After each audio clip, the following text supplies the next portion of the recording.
नया साल यानी 2024 के पहले राजस्थान में नई सरकार और इसके नए मुख्यमंत्री चुने जा चुके होंगे।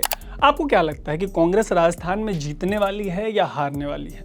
खैर, आपको जो भी लगता हो, लेकिन कर्नाटक जैसी जीत के बाद अगर इस राज्य में कांग्रेस हार जाती है तो सबसे बड़ा सवाल ये उठेगा कि अशोक गहलोत और सचिन पायलट में से ज्यादा गलती किसकी थी।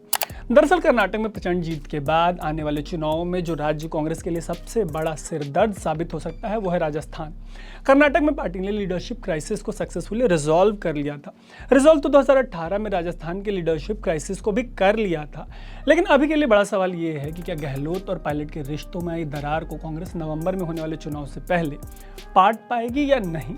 इन्हीं सवालों का जवाब तलाशेंगे इस स्टोरी में, लेकिन सबसे पहले ऐसी ही स्टोरीज के लिए आप अनकट को फेसबुक, यूट्यूब और इंस्टाग्राम पे फॉलो और सब्सक्राइब जरूर कर लीजिएगा।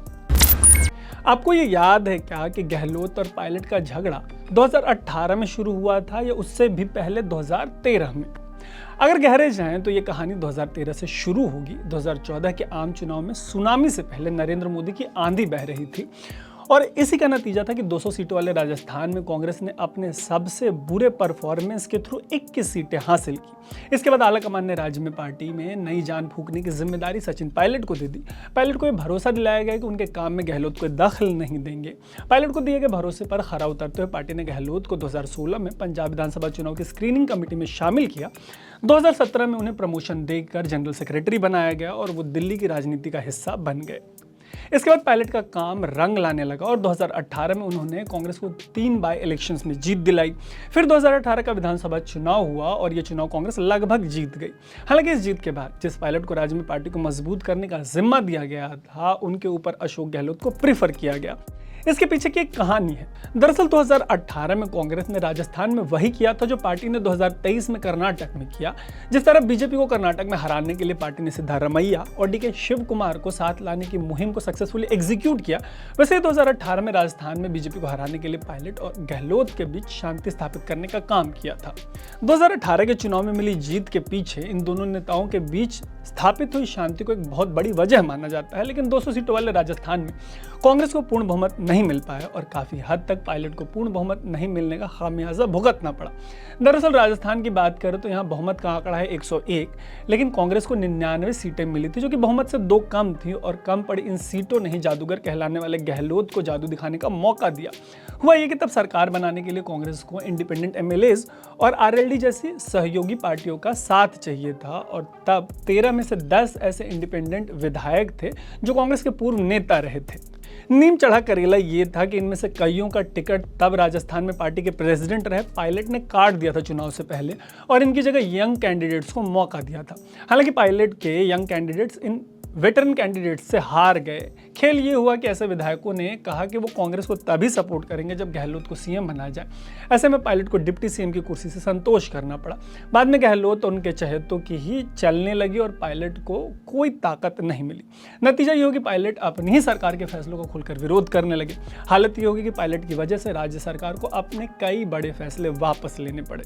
पार्टी में दोनों नेताओं के बीच सब ठीक नहीं होने के बाद शपथ ग्रहण के बाद ही फैलने लगी। वजह ये थी कि सीएम और डिप्टी सीएम के शपथ ग्रहण के बाद कैबिनेट मंत्रियों का पोर्टफोलियो कई दिनों तक डिस्ट्रीब्यूट नहीं किया जा सका। 2018 के अंत में जब कैबिनेट पोर्टफोलियो तय हुआ तो इस पर भी गहलोत की मुहर थी। ऊपर से गहलोत सिर्फ सीएम नहीं बने बल्कि होम और फाइनेंस जैसे बेहद अहम मंत्रालयों को भी अपने पास रख लिया। नतीजा ये हो कि जुलाई 2020 में पायलट का धीरज जवाब दे गया।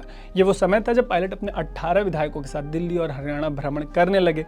ज्योतिरादित्य सिंधिया पहले ही बीजेपी ज्वाइन कर चुके थे। ऐसे में पायलट के भी बीजेपी ज्वाइन करने की अफवाह ने जोर पकड़ लिया। दोनों के बीच हालत ये हो गई कि गहलोत सरकार की पुलिस ने पायलट को सेडिशन यानी देशद्रोह का नोटिस भेज दिया। जो विधायक पायलट के साथ थे उन पर भी केस दर्ज किए गए। हालांकि ना तो पायलट बीजेपी ही ज्वाइन कर पाया, ना ही वो अपनी डिप्टी सीएम की कुर्सी बचा पाए। स्टेट प्रेसिडेंट की कुर्सी और चली गई, उनके 2 लॉयल मंत्रियों की भी कुर्सी चली गई। हालांकि 2021 के अंत में जब कैबिनेट का विस्तार हुआ तो उनके समर्थकों को वापस से मंत्रालय मिल गए। इन सबके बीच गहलोत ने पायलट पर बीजेपी से हाथ मिलाकर कांग्रेस की सरकार को संकट में डालने के आरोप लगाए। इतना ही नहीं, गहलोत ने पायलट को नकारा और निकम्मा तक कह दिया था। अब तक काफ़ी छीछा लेदर हो चुकी थी। बाद में पार्टी हाईकमान ने शांति स्थापित करने में सफलता पाई। भले ये शांति लंबे समय तक मत टिकी हो, लेकिन राहुल गांधी की भारत जोड़ो यात्रा के दौरान दोनों नेता राहुल गांधी के कंधे से कंधा मिलाकर चलते नजर आए। लेकिन स्टेट लीडरशिप ने इसके तुरंत बाद पार्टी हाईकमान को झटका दे दिया। हुआ यह था कि कांग्रेस प्रेसिडेंट चुना जाना था और सेंट्रल लीडरशिप चाहती थी कि गहलोत को कांग्रेस का प्रेसिडेंट बनाकर पायलट को स्टेट का सीएम बना दिया जाए, लेकिन गहलोत को यह पसंद नहीं आया और उनके समर्थकों ने विद्रोह कर दिया। अंत में कांग्रेस की सेंट्रल लीडरशिप को अपना फैसला वापस लेना पड़ा। ये ऐसे तमाम उदाहरण हैं जिनसे आपको लग सकता है कि कांग्रेस की स्टेट लीडरशिप कितने संकट में रही है। दोनों के झगड़े का असर ये रहा है कि कांग्रेस के ब्लॉक और जिला स्तर पर कई पद खाली पड़े हैं। पायलट के रिवॉल्ट का नतीजा ये हुआ था कि पार्टी ने जुलाई 2020 में ब्लॉक और जिला स्तर के कांग्रेसी कमिटीज को डिसॉल्व कर दिया था। इसके बाद पिछले साल कुछ जिलों में प्रेसिडेंट चुने गए, लेकिन ज़्यादातर जिलों में पार्टी लीडरलेस है। इस पूरे सीरीज में लेटेस्ट डेवलपमेंट है, अप्रैल में किया गया सचिन पायलट का प्रेस कॉन्फ्रेंस। इसमें उन्होंने गहलोत सरकार पर भ्रष्टाचार के मामले में वसुंधरा राजे के खिलाफ एक्शन नहीं लेने का मुद्दा उठाया था। जवाब में गहलोत ने अपनी ही पार्टी के विधायकों पर बीजेपी से पैसे लेने के आरोप लगा दिए और कहा कि ये पैसे वापस लौटाए जाएं। इन आरोपों को पायलट ने खारिज कर दिया और भ्रष्टाचार के मुद्दे पर अपनी ही सरकार के खिलाफ यात्रा निकाल दी। उनकी जनसंघर्ष यात्रा 15 दिनों का अल्टीमेटम वाली एक यात्रा रही। एंड में जनसंघर्ष यात्रा में पायलट ने राजस्थान पब्लिक सर्विस कमीशन को डिसॉल्व करने और इसे नए सिरे से गठित करने की मांग की है। इसके लिए नया कानून बनाने की भी मांग उठाई है। कहा तो ये भी है कि पेपर लीक से जो छात्र अफेक्टेड हैं उनको कंपनसेट किया जाए। और सबसे बड़ी मांग रही है वसुंधरा राजे पर, former chief minister Vasundhara Raje, उन पर जो करप्शन के एलिगेशंस लगे उनकी हाई लेवल जांच होनी चाहिए। ऐसे अल्टीमेटम के बीच कांग्रेस की स्टेट लीडरशिप अधर में लटकी हुई है। संकट गहरा रहा है। एक तो राजस्थान में पहले से हर 5 साल में सरकार बदलने का रिवाज रहा है। ऊपर से अगर यही हाल रहा तो राजस्थान में पार्टी को कर्नाटक वाले सपने को छोड़ना पड़ सकता है। वैसे आपको क्या लगता है कि पायलट और गहलोत में से किसकी ज़्यादा गलती है, और आपको क्या लगता है कि कांग्रेस चुनाव से पहले स्टेट लीडरशिप के इस क्राइसिस को सॉल्व कर पाएगी? आपको जो भी लगता है कमेंट बॉक्स में ज़रूर बताइएगा। ऐसी ही स्टोरीज़ के लिए आप अनकट को फेसबुक, यूट्यूब और इंस्टाग्राम पे फॉलो और सब्सक्राइब जरूर कर लीजिएगा। देखते रहिएगा अनकट। मेरा नाम है तरुण।